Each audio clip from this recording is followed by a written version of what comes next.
Welcome to part 1 of a 2-part series entitled Vimalakirti Vegan, the Wise and Eloquent Bodhisattva.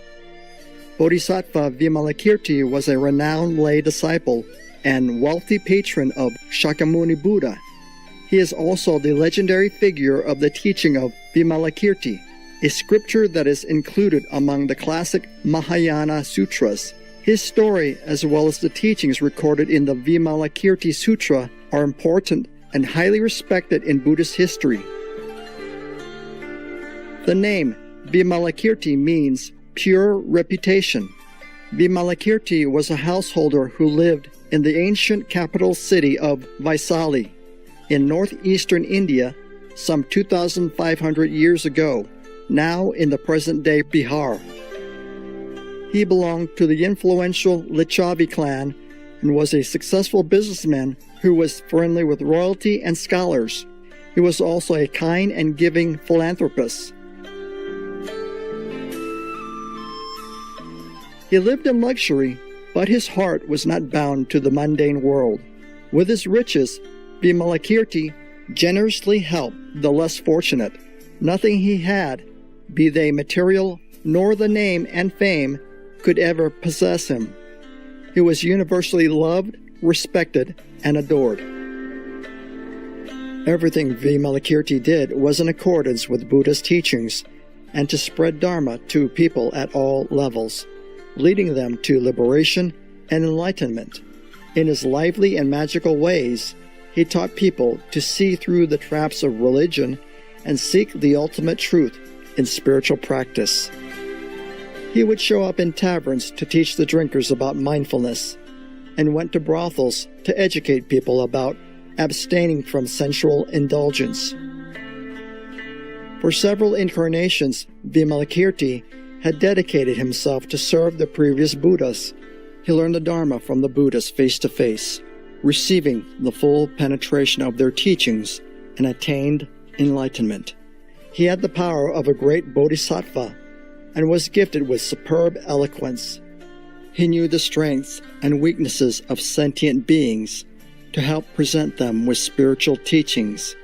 Supreme Master Thanh Hải has mentioned Vimalakirti and the Vimalakirti Sutra several times, including during a 1994 lecture in Thailand. One of his foremost disciples was Vimalakirti, and he was a lay, rich person. He has never left home, never shaved his head, never became a monk. But all the monks of the Buddha were afraid of him because he was very, very highly awakened, almost near to the Buddhahood. So whenever the monks or anyone visited Vimalakirti, they was very respectful and very aware of his spiritual power. Vimalakirti benefited sentient beings by setting himself as an example and encouraging others to follow his practices. His ample merit brought him inexhaustible prosperity. He practiced the perfection of concentration and rested his mind one-pointedly in the union of shamatha, which translates to the tranquility of the mind, and vipassana, meaning to see things as they really are. He tamed beings who were restless or easily troubled by dullness and agitation.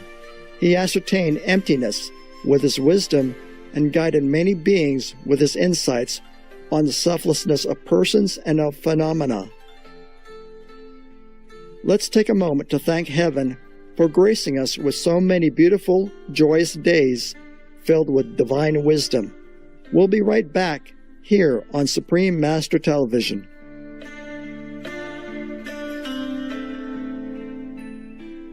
Welcome back to Vimalakirti Vegan, the Wise and Eloquent Bodhisattva, Part 1 of 2. Although Vimalakirti could enjoy all kinds of superb delicacies, he had no attachments to them. What he truly savored was the joy of meditation, which was his fundamental sustenance. When he frequented gambling parlors and public places of entertainment, it was because he felt a need to make connections with beings in those places and to educate them. As a government official, Vimalakirti worked for the well-being of the people rather than for profit, showing the rulers how to detach from the desire for power. Vimalakirti participated in government administrations, in courts, juridical departments, and prisons as an officer who created laws and regulations. The reason was to safeguard everyone with justice and law enforcement and help people to enjoy their legal rights and obtain fair treatment. Observing all the disciplines, Vimalakirti was completely untainted by naturally negative acts and downfalls that violate the Buddha's edicts.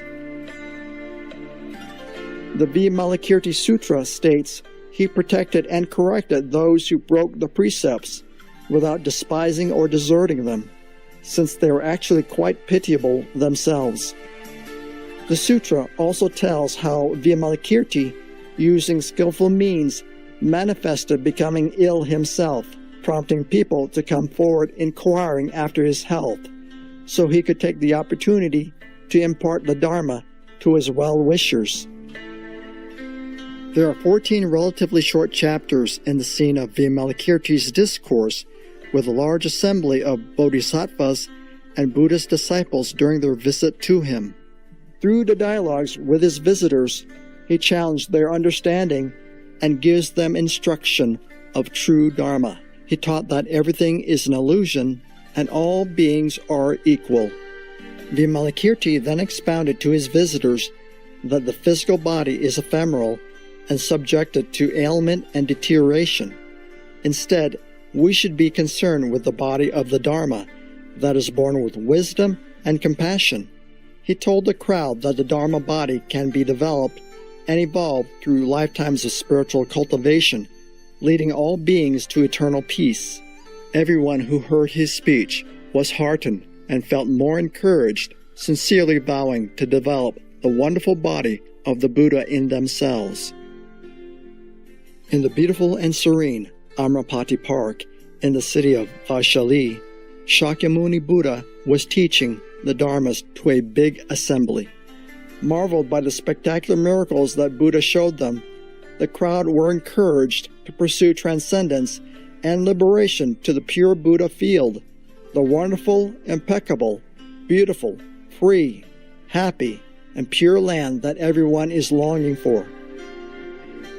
When Lord Buddha learned that Vimalakirti was unwell, Buddha knew the reason he feigned illness. Buddha tried to send an envoy to inquire after Vimalakirti's health, but one after the other, 10 of his most distinguished disciples politely declined the request. From the venerated Sariputra to the venerable Madhyayana, Lord Buddha's son Rahula, to the venerated Ananda, and even the worshipped Maitreya Buddha, they each expressed why they were intimidated to visit Vimalakirti. The disciples felt they were not qualified to make the call. Recounting their previous encounters with Vimalakirti, they described how they were all daunted by his sharp realization and superior eloquence. The key message of this scenario is that lay practitioners like Vimalakirti can become highly accomplished, and that monastic practitioners should never look down upon lay practitioners. Many lay individuals have achieved high levels of realization and thus are worthy objects of respect. Finally, the worshipped Prince Manjushri, the Bodhisattva of supreme wisdom, accepted Buddha's request and made his way to see Vimalakirti. Joining Manjushri were other disciples, bodhisattvas, gods and goddesses, all excited to witness the meeting. Vimalakirti then used his supernatural power to empty his house of furniture and staff. Upon arrival, Manjushri first inquired about Vimalakirti's ailment, to which he responded that his sickness arose from the great compassion of a bodhisattva to all living beings. If all living beings are well, he too would be free from illness. Vimalakirti's selflessness is truly enlightening and a guiding light as we travel on this earth, illuminating the path to God for all brothers and sisters. With gratefulness in our hearts, we look forward to learning more about this extraordinary bodhisattva in part 2 of this series. Noble viewers, it has been a pleasure to have you with us today. Join us again on Sunday, August 23rd, for part 2 of Vimalakirti, Vegan, the Wise and Eloquent Bodhisattva.